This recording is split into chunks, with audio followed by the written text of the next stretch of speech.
right, our second question is about a very young child who is crying. So I guess the child starts crying when things just don't go his way. Oh, life sucks, and sometimes he'll even just lie on the ground. So the grandma and grandfather both hug and try to comfort the noisy child to try to get him to stop crying. But they think this just reinforces the behavior. And you're right. So should they just leave the child to cry? Yeah, you should. Now, the thing is, you should make sure everyone in the household can do this.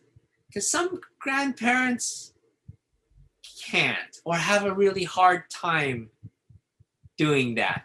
And all you need is one person to do it to keep the behavior around because they know that person will do it for them. Now, there's a wonderful skill set called self-soothing, right? And self-soothing is our own ability to calm ourselves down. And the thing is, the more that someone else helps us to calm down, gives us physical contact, rubs our back, does all of these kind of things, it actually interferes with our own ability to develop this self-soothing mechanism.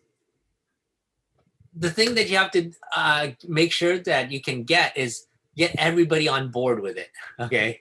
Because nothing is going to sabotage that more than somebody in the family deciding that, okay, when they're not here, I will go ahead and still comfort you.